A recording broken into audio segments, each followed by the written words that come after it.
신명기 4장의 말씀은 이제 이스라엘 백성들에게 마지막으로 과거의 일을 회상하면서 들어가서 지켜야 될 법, 그 법이 왜 중요한지를 마지막으로 강조하면서 법을 말하기 전에 그 강조점을 오늘 말씀을 통해 말씀하십니다. 4장 1절의 말씀은 이런 말씀이 있습니다. 이스라엘아, 이제 내가 너희에게 가르치는 규례와 법도를 듣고 준행하라. 그리하면 너희가 살 것이다 라고 말을 합니다. 오늘 말씀을 통해서 이제 법을 자세하게 말씀하시기 전에 이 법을 지켜야 되는 중요한 이유가 무엇인지를 말씀하십니다. 신명기가 뭐라고 했죠? 모세가 다시 한번 하나님의 명령을 반복하다. 그 반복하는 이유는 이제 정착지에서 지켜야 될 법이기 때문에 그 법을 갱신하여 줘서 다시 한번 그 법을 반복하여 말해주는 겁니다. 뭐 강조의 의미도 있겠죠. 근데 그 강조될 말씀들을, 그 법들을 말하기 전에 4장 말씀에 그 법을 지켜야 되는 이유, 중요한 이유를 이렇게 말합니다. 규례와 법도를 듣고 준행하라. 그리하면 너희가 살 것이다. 그것을 지키고 지키지 않는 문제는 죽고 사는 문제라는 것입니다. 근데 이 말씀이 레위기 18장 1절부터 5절의 말씀에서도 이렇게 말합니다. 여호와께서 모세에게 말씀하여 이르시되 너는 이스라엘 자손에게 말하여 이르라. 나는 여호와 너희의 하나님이니라. 너희는 너희가 거주하던 애굽 땅의 풍속을 따르지 말며 내가 너희를 인도할 가나안 땅의 풍속과 규례도 행하지 말라. 너희는 내 법도를 따르며 내 규례를 지켜 그대로 행하라. 나는 너희 하나님 여호와이니라. 너희는 내 규례와 법도를 지키라. 사람이 이를 행하면 그로 말미암아 살리라. 나는 여호와이니라. 이 말씀을 하나님의 백성들이 지키고 지키지 않는 문제는 죽고 사는 문제라고 했습니다. 이것이 왜 죽고 사는 문제일까요? 여기서 산다라는 것은 사실상 관계적인 의미를 이야기합니다. 왜 관계적인 의미냐? 제가 반복해서 말씀드렸었죠. 구약 성경을 읽는 데 핵심적인 키는 언약에 있다고. 하나님과 이스라엘의 관계는 개인적인 관계가 아니라 하나님이라는 신, 아브라함에게 계시한 그 신과 자신의 조상의 하나님인 그 하나님과 이스라엘 백성이 계약되어진 관계라고 했습니다. 그것이 출애굽기 19장부터 24장의 말씀이라고 했고, 그 계약되진 관계 속에 법을 주신 것이 십계명입니다. 이 법은 아무나 지키는 것이 아니라 왕과 백성의 관계 속에서 주어진 법이라고 했습니다. 근데 성경 속에서 하나님을 어떻게 많이 표현하냐면요, 생명의 근원 되신 하나님이라는 표현을 많이 합니다. 다시 말해 성경의 세계관으로는 살아있다는 것이 생명의 근원 되신 하나님과 관계되어졌을 때, 그것을 성경에서는 이런 비유로 많이 하죠. 포도나무와 가지의 비유로. 포도나무에 붙어 있으면 생명이 있는 것이고 포도나무에 붙어 있지 않으면 생명이 없다라고 말합니다. 그 비유는 생명의 근원 되신 하나님과 계약되어져 있으면 생명이 있는 것이고 계약되어져 있지 않으면 생명이 없다라고 말하는 겁니다. 그럼 우린 얘기하는 거죠. 하나님과 관계되어 있지 않는 사람도 다 살아서 살아있잖아요. 여기서 말하는 것은 호흡하다, 심장이 뛰다라는 어떤 의학적인 생명을 말하는 것이 아니라 생명의 근원 되신 하나님과의 그 관계를 의미하기 때문에 여기서 세계관에서는 살아있다라고 말을 하는 것입니다. 그렇기 때문에 하나님께서는 이 법도를 지키면 살아있다는 것이 뭘까요? 이 법을 지켜야만 나랑 관계된 자다라고 말하는 거예요. 이 법 안에 있어야 너희가 나랑 관계 있다라고 말하는 겁니다. 아시겠죠? 그래서 이 관계가 없으면 죽어있는 사람, 의학적으로는 아니죠. 그러나 성경의 세계관으로는 생명의 근원 되신 하나님과 떨어져 있으면 죽어 있다라고 말을 하는 거예요. 그래서 성경 속엔 이런 얘기가 나와요. 사실상 아담과 하와도 반드시 죽으리라 말했지만 선악과를 어겨서 죽지 않습니다. 이게 의학적인 표현의 죽음이 아니기 때문에 그래요. 우리는 그것을 기독교적인 세계관의 용어로는 영적인 죽음이다라고 말하죠. 하나님과의 관계가 깨어져 있기 때문에 살아있으나 죽어있는 인생, 이런 표현을 쓰는 것입니다.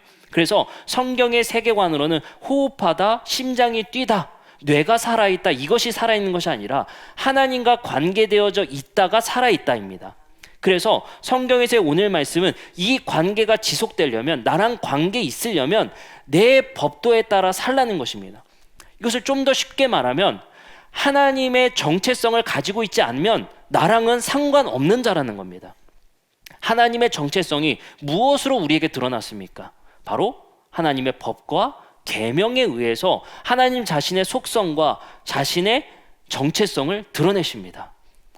그 정체성은 계명에 의해서 드러났고 그 정체성이 우리 안에 있으면 그와 내가 관계가 있다라고 표현되어서 살아있다라고 말하는 겁니다. 그만큼 이 계명은 중요할 수밖에 없습니다. 이스라엘 백성들은 이 계명을 어기면 하나님과의 관계 밖에 있게 되는 것이고 그는 죽어 있다라고 말을 하는 것입니다. 그래서 놀랍게도 이것을 신약 성경에서는 이런 표현을 많이 쓰입니다. 관계 없다를 뭐라고 표현할까요? 관계 없다. 죄인이다라고 표현합니다. 그래서 신약 성경의 누가복음의 표현의 말씀에 보면은 삭개오가 예수님을 초대하게 돼. 예수님이 삭개오의 집에 방문하게 되죠. 근데 사람들이 수군거리며 말을 하기를 이렇게 말합니다. 왜 그는 죄인의 집에 유하려 하는가? 라고 말합니다. 사람들은 삭개오를 죄인이라고 말하죠. 그 죄인이라고 말하는 것은 그가 죄 많은 사람, 범죄를 저지른 사람의 표현이 아니라 그는 아브라함의 자손이 아니고 하나님과의 관계없는 자라고 표현을 하는 것입니다. 그의 정체성을 봤을 때 그는 로마 당국에 협조하는 이지 하나님의 백성일 수가 없다는 겁니다. 왜요? 로마 당국에 협조해서 세금을 걷는 이였기 때문에 그의 정체성은 로마인의 정체성이라는 거예요. 그렇기 때문에 그를 뭐라고 불러요? 죄인이다라고 부르는 거예요. 그렇기 때문에 성경에서는 의인이다, 죄인이다가 어떤 윤리적 근거에 의해서 말하는 것이 아니라 하나님과의 관계로 말을 하는 것입니다. 그래서 생명 또한 하나님과의 관계성으로 내가 율법을 지켜서 하나님의 정체성이 나에게 발현되면 내가 뭐다? 살아있다라고 표현하는 거야. 아시겠죠? 그래서 오늘 말씀에서 4장 1절에 너희가 이 법도를 듣고 준행하면 너희가 살 것이다 라고 말합니다. 이거 뭐죠? 살아있을 것이다 라고 표현을 하는 거예요. 두 번째, 오늘 말씀의 중요성은 신명기 4장 2절에 또한 이렇게 말합니다. 내가 너에게 명령하는 말을 너희는 가감하지 말고 내가 너에게 내리는 너희 하나님 여호와의 명령을 지켜라. 그냥 지키는 게 아니에요. 가감하지 말라는 거예요. 더하지도 말고 빼지도 말라.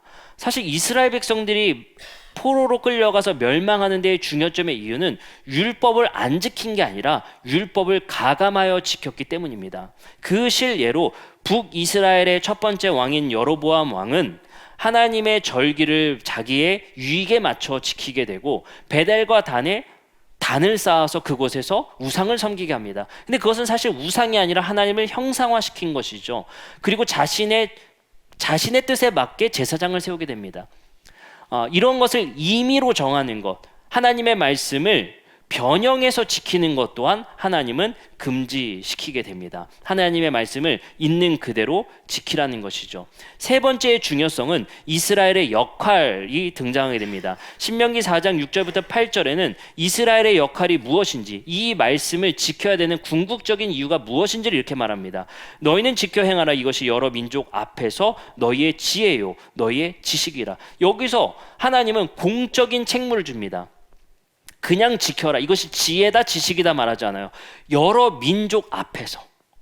그러니까 이스라엘에게 이 법을 주시고 하나님이 그들의 왕이 되시고 하나님이 되신 이유는 그들을 통해서 선교하시기 위해서요. 그렇기 때문에 이스라엘이 하나님의 백성이 된 이유는, 그리고 책무는 공적 이유가 있습니다. 그래서 하나님이 이렇게 말씀하시는 겁니다. 여러 민족 앞에서 지혜가 되고 지식이 된다. 그들이 이 모든 규례를 듣고 이르기를 이 큰 나라 사람은 과연 지혜와 지식이 있는 백성이로다 하리라. 우리 하나님 여호와께서 우리가 그에게 기도할 때마다 우리에게 가까이 하신과 같이 그 신이 기꺼이 가까이 함을 얻은 큰 나라가 어디 있느냐. 오늘 내가 너에게 선포하는 이 율법과 같이 그 규례와 법도와 공의로운 큰 나라가 어디 있느냐. 다시 말해서 하나님의 법도를 지키는 이 나라가 자랑이 된다는 거야. 세상 나라에. 그 말은 뭐겠습니까? 예수님도 이것을 똑같이 반영해서 말씀하시죠. 우리가 빛과 소금이 돼야 된다. 등불의 역할이 돼야 된다. 그래서 제가 여러분들께 말씀을 계속 드린 게 뭐예요? 우리가 복을 받는다는 것이 뭡니까? 복이라는 것이 예배적인 언어라고 했죠. 하나님을, 우리를 통해 하나님을 비추고 세상을 비춰서 하나님께 영광을 돌리고 그것에 확장하는 역할이 복이다 라고 얘기를 했죠. 그래서 하나님께서는 창세기의 말씀에서도 생물들에게 복이 있다라고 말씀하시고 우리 인간들에게 복을 주시며 말씀하시되 생육하고 번성하여 충만하라 다스려라 이렇게 말씀하십니다. 복을 확장하라는 거예요. 그 복을 확장하는 게 무엇입니까? 하나님을 비추라는 거예요. 하나님을 확장하고 이 땅에 충만케 하라라는 역할이 우리에게 있다는 것입니다. 이것을 구체화된 것이 바로 오늘 신명기 말씀에서 그들에게 주신 지혜와 지식의 근본인 율법을 지킴으로 말미암아 세상이 그들의 하나님께 영광 돌리게 하는 나라의 역할에 공적 의무를 그들에게 주십니다. 네 번째입니다. 네 번째 오늘 본문의 중요성은 실패의 가능성은, 이러한 역할의 실패의 가능성은 우상 숭배에서 온다라고 경고하십니다. 신명기 4장 15절입니다. 이렇게 말씀하시죠. 여호와께서 호렙산 불길 중에 너에게 말씀하시던 날에 너희가 어떤 형상도 보지 못하였은즉 너희는 깊이 삼가라.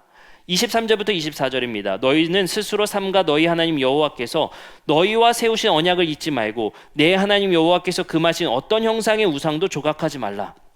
내 하나님 여호와는 소멸하는 불이요 질투하시는 하나님이시니라. 사실상 오늘 본문의 8절 이하의 말씀은 전부 다 우상 숭배에 대한 경고입니다. 그러면 오늘 본문을 요약해보면 이런 겁니다. 오늘 본문 읽었던 4장 1절부터 8절의 말씀은 하나님의 율법을 지켜야 되는 중요한 이유들, 첫 번째, 우리가 살 것이다. 두 번째, 가감하며 지키지 마라. 세 번째는 이것을 지킴으로 너희가 공적인 역할을 수행하라 라고 말하는 겁니다. 근데 이 역할의 실패는 어디에 있을 수 있어요? 바로 우상 숭배에서 이 역할의 실패가 있을 수 있다고 경고하게 되는 것입니다. 자, 그럼 오늘 말씀은 우리는 이 우상 숭배가 왜 우리가 공적인 역할을 실패하게 만드는가에 집중해서 오늘 말씀을 함께 듣고자 합니다. 우리는 이 말씀을 좀 몇 번 반복해서 들었었습니다. 우리는 우리가 예배하는 것이 된다라는 주제입니다. 놀랍게도 하나님은 우상 숭배를 굉장히 많이 경고하시고 금하십니다. 당연하겠죠. 하나님만이 유일한 하나님이시고 하나님만을 섬기라는 법은 이스라엘에게 가장 중요한 법이 될 수밖에 없습니다. 왜냐하면 그 우상을 섬기는 것에 그치는 것이 아니라 그것을 예배하는 대상을 우리는 담게 되어 있기 때문입니다. 우리가 사랑하는 것이 우리가 사랑하는 그것을 담게 되고 우리가 욕망하는 그 대상을 우리는 담게 되게 됩니다. 또한 우리가 우상하는 그 대상을, 우리가 예배하는 그 우상을 담게 되어져 있습니다. 이것을 이사야서 6장 9절부터 10절에는 이렇게 말씀하시죠. 여호와께서 이르시되 가서 이 백성에게 이르기를 너희가 듣기는 들어도 깨닫지 못할 것이요 보기는 보아도 알지 못하리라 하여. 자, 백성들이 상태가 어때요? 듣기는 들어도 깨닫지 못하고 보기는 보아도 알지 못한다는 거예요. 이게 우상의 특징이라는 겁니다. 우상은 어떻습니까? 보지 못하고 듣지 못하는 조각한 신상일 뿐이라는 것이죠. 놀랍게도 그 신상을 섬기면 그 신상처럼 된다는 거예요. 무의미해진다는 거죠. 듣지 못하고 보지 못하는 그 정체성을 내가 소유해버린다는 것입니다. 그러면 오늘 우상 숭배는 그 우상과 동일시된다, 그 모방되어진다라는 것의 경고일 수 있습니다. 오늘 말씀의 신명기 4장 6절에서는 이렇게 분명히 말씀하시죠. 너희는 지켜 행하라. 이것이 여러 민족 앞에 너희의 지혜이고 너희의 지식이라. 그들이 이 모든 규례를 듣고 이르기를 이 큰 나라 사람은 과연 지혜와 지식이 있는 백성이다. 여기서 반복되는 건 지혜이고 지식이에요.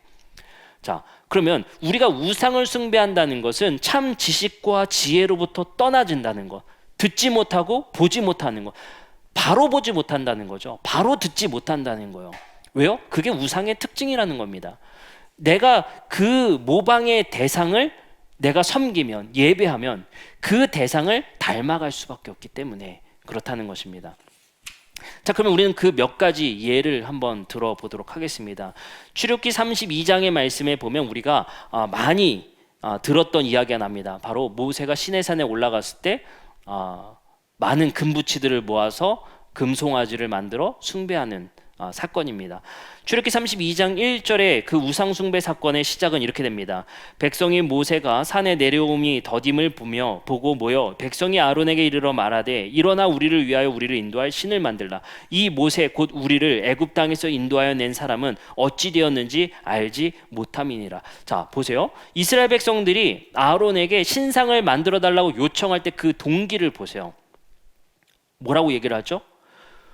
우리를 인도할 신을 만들고 모세가 내려오는 것이 더딤을 보고 그 동기가 부여됐다는 거예요.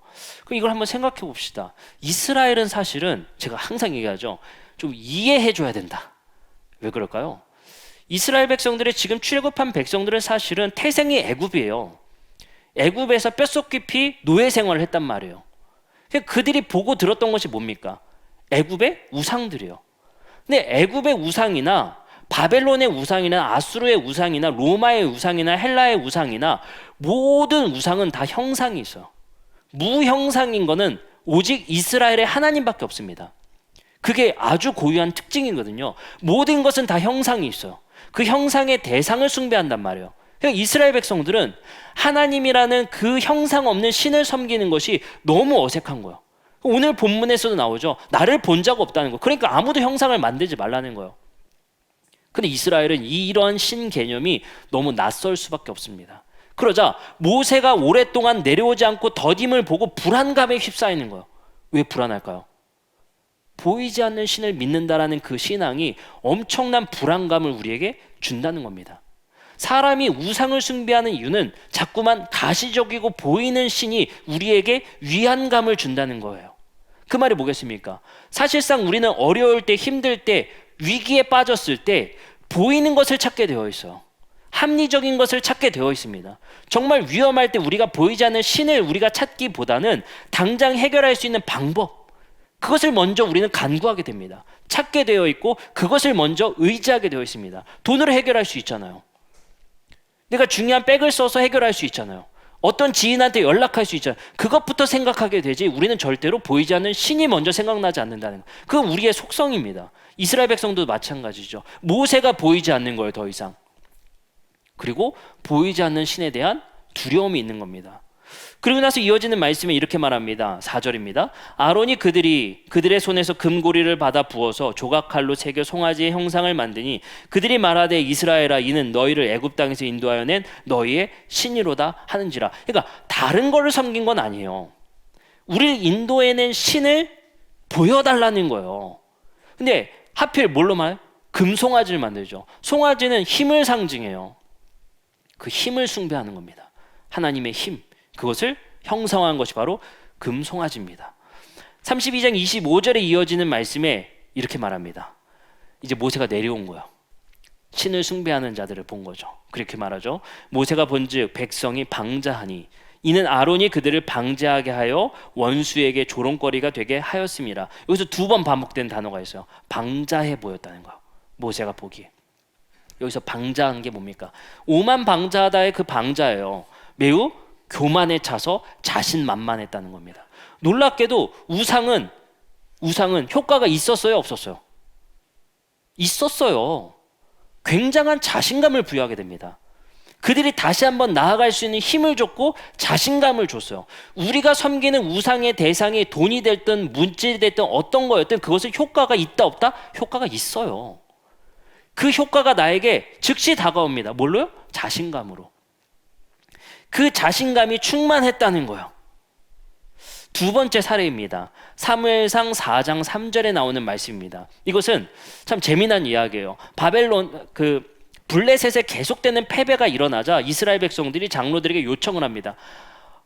패배의 원인을 분석하니까 뭐냐면요, 언약궤 들고 나가자는 거예요. 언약궤 들고 나가자. 그래서 이렇게 말합니다.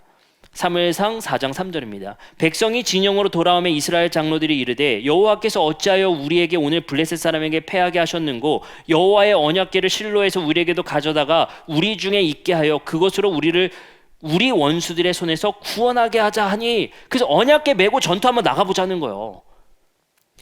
그러니까 이스라엘 백성들은 지금 뭘 지금 잘못 망각하는 거야?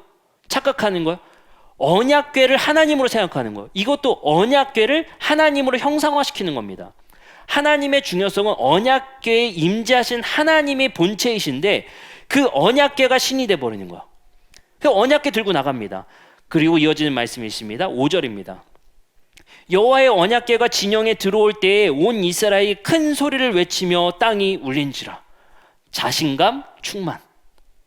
놀랍게도 반복되는 특징이 있죠. 우상을 섬기는데 그 근본적인 심리적 작용, 뭐예요? 자신감이 생기는 거예요. 신을 형상화돼서 그 보이는 것을 내가 들었을 때 심리적 안정감과 굉장한 자신감이 내게 있을 수 있다는 거예요. 근데 이것이 저는 안 그래요 라고 말할 수 있겠지만 내 주머니에 돈이 두둑할 때 우리는 자신감이 있죠.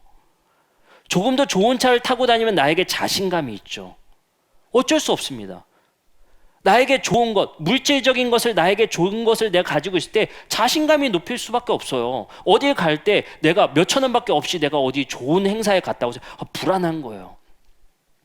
그 마찬가지의 심리적 효과가 분명하게 드러난다는 것입니다. 잠언 14장 16절에서는 이렇게 말하죠. 지혜로운 자는 두려워하여 악을 떠나나 어리석은 자는 방자하여 스스로를 믿는 자이다 라고 말하죠. 스스로를 믿는 우상, 내 자아를 믿거나 내가 물질의 세계를 모방하여 사는 그 우상 숭배를 하는 자들이 그 교만함 속에 살아간다는 거예요. 그것을 통해 자신만만하게 살아간다는 것입니다. 놀랍게도 우상은 우리를 투영하여서 그것에 세상의 자랑거리가 되고 우리를 나타내게 하거나 우리를 교만케 만드는 것이 바로 우상이다라고 말을 합니다. 그럼 우리는 이것을 어떻게 적용하고 생각할 수 있을지 한번 생각해 봤으면 좋겠습니다. 그리스의 신 아프로디테가 있죠. 그 아프로디테는 바로 아름다움의 신입니다. 이 아름다움이라는 우상을 우리는 얼마나 쫓고 삽니까? 외모 지상주의라고 불리는 곳에서 우리는 그 외모를 얼마나 갖고 그 외모가 얼마나 중요한지를 잘 알고 있습니다. 외모가 주는 힘이 얼마나 크고 강력한지를 우리는 잘 알고 있습니다. 우리는 아프로디테라는 신을 섬기고 그 우상을 숭배하지 않지만 우리는 아름다움이라는 신을 숭배하고 사는지 모르겠습니다. 그 아름다움을 통해 우리는 자신감을 얻고 그 아름다움을 통해 힘으로 생각하는 것이 바로 우리입니다. 놀랍게도 많은 사람들은 그 아름다움이 본질이 되고 목적이 되어서 그것을 쫓아 사는 것이 우리들 아니겠습니까? 저번에도 우리가 얘기했지만 많은 명품들의 브랜드의 이름은 신들의 이름을 차용해서 씁니다. 에르메스 이런 이름들이 다 브랜드의 이름을, 신화의 이름을 많이 따르게 되죠. 이런 명품들을 쫓아 사는 것, 이 명품을 들면 나에게 자신감이 붙습니다. 도대체 이 이유가 뭘까요? 우리가 좋은 아파트와 브랜드 아파트에 살면 당연히 자신감이 붙습니다. 이 이유가 도대체 무엇입니까? 많은 소비주의와 물질이 우리의 우상이 돼서 그것이 우리에게 자신감이라는 효과를 분명히 주게 됩니다. 근데 참 안타까운 것은 이사야서에서 하나님께서 우리에게 주신 지혜와 같이 우리는 이러한 것을 쫓고 이런 것을 숭배하고 살아가다 보면 이 속성을 우리에게 그대로 모방되어진다는 것입니다. 물질이 우리의 신이 된다면 그 물질의 속성을 그대로 닮아가는 것 아니겠습니까? 우리의 삶에 가장 중요한 것이 궁극적 실제가 하나님이 아니라 만약에 자본이 되고 돈이 된다면 그 돈의 속성이 우리에게 그대로 투영되어서 그 돈의 속성을 닮아가지 않겠습니까? 이러한 것들이 우리가 투영돼서 세계관을 만들어가는 사회 속에 우리는 살아가게 됩니다. 그러니 우리의 세계관이 나만 아니면 된다라는 생각을 가지고 내 피해는 도저히 참을 수 없는 세계관 속에서 우리는 살아가는 게 아닐까 생각해 보게 됩니다. 고린도후서 10장 5절에서는 이렇게 말합니다. 하나님 아는 것을 대적하여 높아진 것을 다 무너뜨리고 모든 생각을 사로잡아 그리스도에게 복종하게 하니. 여기서 재미난 것이 있습니다. 우리를 예수님께 복종시킨다라는 표현이 드는데 생각을 사로잡아 예수 그리스도에게 복종시켜야 된다 말을 합니다. 우리의 생각이 집중되어져 있는 것을 생각해 봤으면 좋겠습니다. 우리는 무엇에 지금 몰입하고 살아가고 있습니까? 그것이 바로 예배의 대상입니다. 우리는 절대 우상 숭배, 당연하죠. 여기서 이슬람과 지금 투잡하시는 분 없죠. 힌두교랑 두 개 믿는 분 없죠. 당연합니다. 그런 우상을 섬기는 것이 아닙니다. 우리가 지금 가장 세계관 속에서, 삶 속에서 가장 몰입하고 있는 것, 눈만 감으면 생각나는 것, 제 아내일 수도 있고요. 여러 가지일 수 있겠죠. 돈일 수 있고 물질일 수 있고 막 많을 수 있어요. 내가 그 몰입하는 것, 내가 그것에 집중해서 사는 것, 그것이 그 생각에 사로잡혀 있다는 거. 그러니까 사도 바울은 이렇게 말하는 거예요. 그 생각을 그리스도에게 사로잡히라라고 말해요. 그것을 전환시키라는 것이죠. 로마서 11장 21절엔 이렇게 말합니다. 하나님을 알되 하나님을 영화롭게도 아니하며 감사하지도 아니하고 오히려 그 생각이 허망하여지며 미련한 마음이 어두워졌다라고 말합니다. 우상 숭배함의 그 특징이 이렇게 말하죠. 그 생각이 허망하여진다라고 말을 하는 거예요. 우리의 생각이 얼마나 이 말씀과 같이 허망합니까? 2000년 전에 쓰인 이 말씀이 우리에게도 고스란히 반영되고 적용되는 것 같습니다. 우리는 잘 아는 것 같아요. 그러고 나서 헛되다 라고 말하는 것이 인간의 삶 아니겠습니까? 우리는 그것을 위해서 평생을 쫓아 살고 평생을 몰입하며 삽니다. 그런데 그것이 얼마나 허망한지를 지금 우리는 알 수 없지만 그것을 나중에 분명히 고백하게 됩니다. 이러한 삶을 우리는 알면서도 살아가는 것이죠. 알면서도 우리는 욕망하며 살아가게 됩니다. 놀랍게도 성경을 우리는 읽으면서 우상을 숭배하지 말라는 그 말씀이 우리의 마음을 불편하게 하고 우리가 지금 집중하고 몰입하고 있는 것이 무엇인지를 다시 한번 생각나게 만듭니다.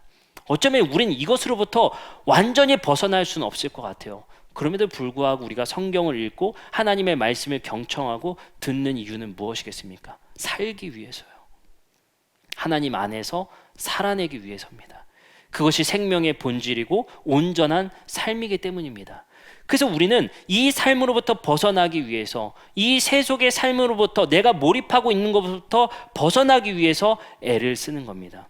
요즘 이런 말이 있습니다. Fear of missing out, 포모라는 것이죠. 이 포모 온다, 이게 무슨 의미인 줄 아세요? 포모 온다, 내가 소외된다는 거. 예전에 이 포모라는 표현이 가장 많이 쓰였을 때가 부동산 상승기에 포모 온다라는 것을 청년들이 정말 많이 사용한 언어입니다. 뭐죠? 남들의 아파트 값은 계속 오르는데 아파트가 없는 나는 계속 포모가 온다는 거예요. 불안감이 오고 소외된다는 거예요. 그 마음에 휩싸여서 그 두려움 속에 사는 청년들을 정말 많이 보게 됩니다. 이게 상대적 박탈감을 느끼는 것이죠. 누군가는 재산이 계속 불어나는데, 가만히 있어도 아파트 값이 계속 불어나서 부자가 되는데, 출발은 똑같았으나 아파트 있는 사람과 없었던 사람들이 그 격차가 몇 년 사이에 벌어지는 것을 보고 많은 청년들이 박탈감을 느끼며 하소연을 한 것이 바로 포모라는 용어였습니다. 우리의 사회가 이렇지 않습니까? 한순간의 선택으로 인해서 극과 극의 삶을 살아갈 수밖에 없다는 것. 내가 누군가의 자식으로 태어난 그 이유가 극과 극의 삶을 만들어 가는 것. 그것이 지금 우리 사회의 정체성 아니겠습니까? 거기서 많은 청년들이 포모를 느끼고 있다는 거예요.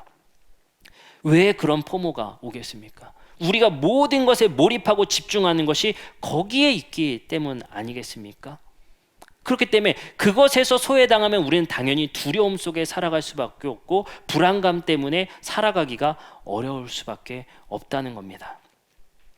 시편 94편 11절에서는 이렇게 우리에게 지혜롭게 말씀하십니다. 주님께서는 사람의 속생각이 허무하다는 것을 아신다. 우리의 속생각이 무엇입니까? 겉으로는 하나님께 예배하고 하나님을 경외한다라고 말하지만 우리의 속으로의 생각으로 무엇을 섬깁니까? 우리가 욕망하는 것이 무엇이고 우리가 집중하는 것이 무엇입니까? 우리에게 소외된다는 것이 무엇이겠어요? 참 재미난 이야기예요. 제가 여기 있는 성도님들 한 분 빼고 제가 다음 주에 예배 사실 10시에 드려요 해서 예배를 못 드렸어요. 포모 옵니까? 별로 포모 안 와요. 네. 거기서의 소외됨은 별로 포모가 오지 않습니다.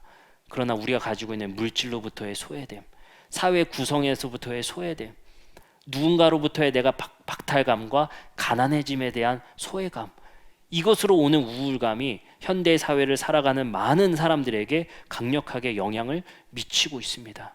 제가 청년들과 상담하고 대화하면서 그런 얘기를 참 많이 들었어요. 목사님, 도저히 따라갈 수가 없습니다를 얘기를 정말 많이 들었어요. 정말 많이 들었어요. 많은 청년들이 이제 공무원으로는 살아갈 수 없다, 군인으로 살면 이거 가난해진다, 이런 표현을 줘. 옛날에는 최고의 직장이었죠. 안정감이죠. 그 월급으로는 아파트 살 수 없다가 그들의 공식이에요. 어떻게 해야 되죠? 항상 묻습니다. 항상 물어요. 그러면서 청년들이 선택하는 위험한 일들을 한다는 거예요. 그 일이 무엇이겠습니까?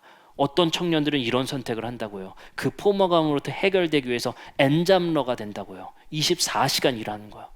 직장 퇴근하고 내가 그 삶에서 소외되지 않기 위해서, 내 자녀가 소외당함을 느끼지 않게 하기 위해서 끝나고 편의점 알바를 수행하고 배달원으로 하고 그리고 퇴근해서 2시간 자고 다시 출근하고 24시간 일한다는 거예요.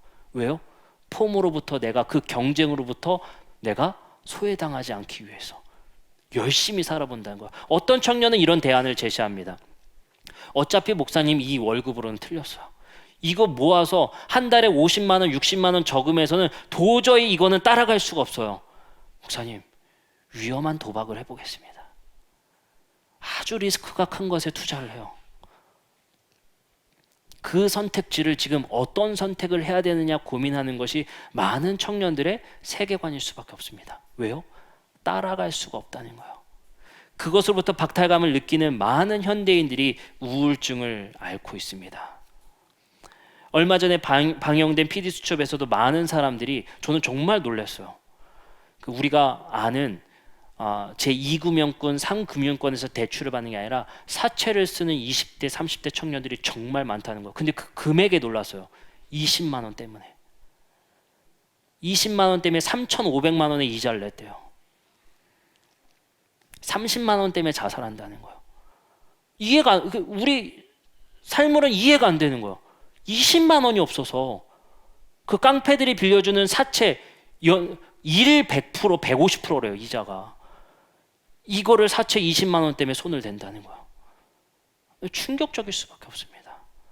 그만큼 우리의 삶과는 조금 괴리가 있어 보이는 이 삶의 이야기를 들을 때 남의 이야기 듣는 것처럼 우리는 너무 낯설게만 느껴진다는 거예요.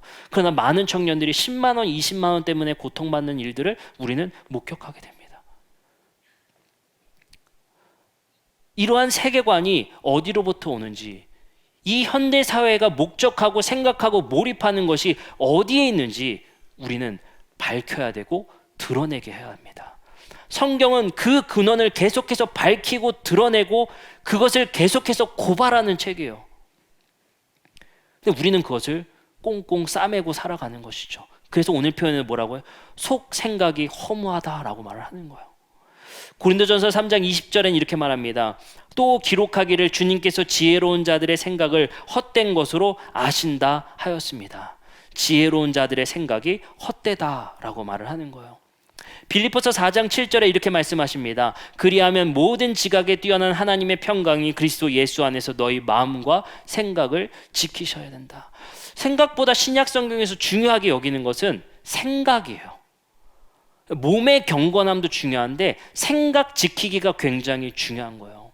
생각을 건강하게 가꾸는 것, 그것이 매우 중요하다는 겁니다. 전 요즘 초등학생들, 제가 항상 엘리베이터에서 초등학생 만나면 꼭 물어보고 몇 학년이니? 되게 싫어할 것 같아, 나를.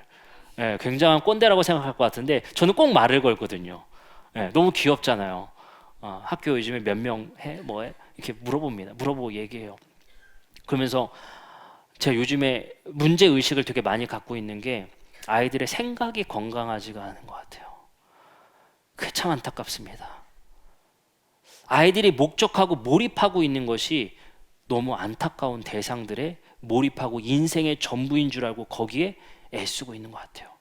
근데 그 애씀의 배경에는 부모가 자녀가 의사 됐으면 좋겠다는 마음, 부모가 자녀가 법했으면 좋겠다는 마음, 그런 마음 우리가 다 품고 있지 않습니까? 그것이 우리가 아이들에게 우상되어서 투영되어서 아이들의 목적과 그 대상의 그 결과를 우리가 만들어내는 거 아니겠습니까? 그런 세계관이 아이들에게 다 일어나는 것 아니겠습니까? 얼마 전 여러분들 끔찍한 뉴스를 보셨을 겁니다. 신림동에서 묻지마 칼부림으로 한 명이 죽은 사건을 봤습니다. 이 뉴스를 보면서 진짜 길거리 못 돌아다니겠냐는 생각이 들죠. 정말 미친 사람 많다라는 생각이 들 수밖에 없어요. 이거 얼마나 억울한 일입니까? 근데 그 범죄를 저지른 사람이 뭐라고 고백하는지 아셨습니까? 남들도 불행하게 만들고 싶었다. 이것이 그 범죄자의 고백이었습니다. 끊임없는 포모라는 것에 나만 불행할 수 없어. 저 사람도 불행하게 만들 테야. 라고 만드는 것입니다. 얼마나 많은 매체들과 많은 미디어에서 나와는 다른 삶을 만들어보고 보여주고 하지 않습니까? 많은 유튜브 채널들을 보면요, 이런 얘기들이 정말 많이 영상에서 나오죠.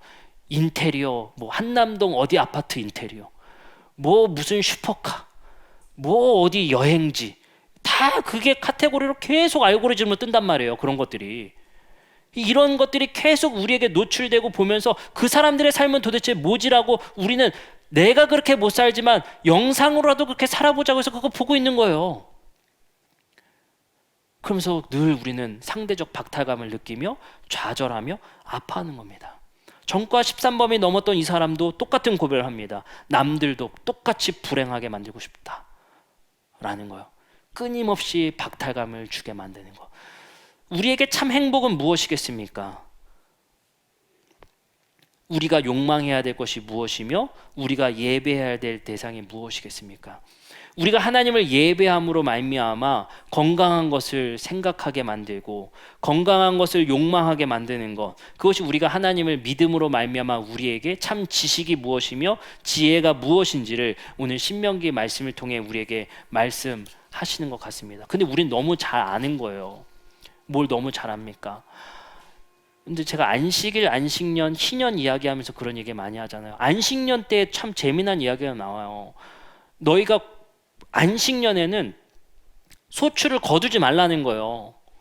열매를 다 따지 말라는 거예요. 쉬게 하라는 거예요. 나무도 쉬고 땅도 쉬게 하라는 거예요. 근데 그건 너희가 노력해서 자라난 열매가 아니고 소출이 아니니까 그대로 둬라. 이건 내가 나그네와 가난한 자와 고아와 과부를 위해 내가 그대로 남겨둘 것이다 라는 거예요. 하나님이 주신 거니까 이건 내 거니까 알아서 주겠다. 너희들의 노력이 안 들어갔으니까 이거는 너희가 남겨두라. 안식년에는 땅도 일하게 하지 말고 나무도 쉬게 하고 거두지도 말라는 거예요. 그걸 그리고 가난한 데에게 주라는 거예요. 근데 우린 너무 잘 알고 있는 거예요. 뭘 잘 알고 있습니까? 이 일을 했을 때, 이 일을 행했을 때, 이러한 일들을 우리의 삶 속에서 했을 때 얼마나 마음에 행복감이 있습니까? 별것도 아닌데요. 지나가다 누구 한 사람 돕잖아요. 얼마나 뿌듯합니까? 얼마나 행복해요. 얼마나 좋습니까? 그걸 알면서 우리는 그것이 우리의 삶의 본능인 걸 알면서 우리는 그것을 주저하고 사는 거죠. 성경에서는 계속 말하는 거예요. 너희들의 행복이 그런 데서 오는 게 아니야. 아픈 사람 도와봐. 너희가 2개 거들고 1개만 거둬봐. 너희가 다 부둥켜 안고 돈이라는 것을 섬기면서 다 내 거라는 것이 아니라 그거 하나 남겨봐 라고 얘기한다는 거예요. 박완서의 노년이라는 책에서 인용한 이야기입니다. 맛있다면 좋다면 씨를 말리는 인간의 맹렬한 탐욕이 문제라는 생각이 들었다. 오래전 맑디 맑은 남대천가에 있는 해당화가 지천으로 피던 때가 있었다고 한다. 그러던 어느 날부터인가 느닷없이 해당화 뿌리가 당뇨병 특효약이라는 각광을 받은 적이 있었다고 한다. 그 통에 환자와 환자 천지는 물론 약재상까지 몰려들어 단실에 해당화를 잔뿌리까지 모조리 뽑아갔다고 한다. 그 후에 해당화의 씨를 말리고서야 그 소동은 끝이 났다고 합니다. 우리 인간의 욕망의 투영이 모든 세상의 파괴로 결과되어진다는 것을 우리는 너무 잘 알고 있습니다. 우리가 이 욕망하는 것으로 우리에게 행복이 주어지지 않는다는 것을 우리는 너무 잘 알고 있습니다. 근데 우리는 이것으로부터 돌아서지를 못하는 거죠. 이것이 산다는 의미가 아닌 것인데 하나님 안에서 관계되어져서 하나님께서 우리에게 지시한 일을 행했을 때 기쁨이 오는 것을 우리는 알고서도 못하는 사람들이잖아요. 그것이 진짜 행복인 줄 알면서도 주저하는 게 우리인 거잖아요. 성경은 계속해서 그것을 우리에게 고발하는 거예요. 그것이 아님을 우리에게 계속해서 말씀하시는 겁니다. 우리가 오늘 말씀들을 통해서 우리가 욕망하고 우상하는 것이 무엇인지 다시 한번 점검해 봤으면 좋겠습니다. 그것을 통해서 우리가 모방하고 있는 것이 또한 무엇인지를 생각해 보았으면 좋겠습니다. 우리가 정말 하나님을 예배하고 있는가? 우리는 우상을 예배하고 있는가? 다시 한번 고민해 봤으면 좋겠습니다. 우리가 그런 것들로부터 포모감이 오고 소외감이 오고 박탈감이 오는 것으로부터의 그 마음을 지켰으면 좋겠습니다. 그리고 우리 아이들이 살아갈 그 세상이 그 물질이라는 것이 목표가 되어서 목적이 되어서 살아가는 세상에 우리는 저항되어졌으면 좋겠습니다. 무엇이 기쁨이고 무엇이 행복인 줄 아는 우리는 행복을 위해 그 기쁨을 위해 참 기쁨과 행복을 위해 살아갈 수 있는 우리 모두가 되었으면 좋겠습니다. 이제 우리 함께 찬양하고 기도하는 시간 갖도록 하겠습니다.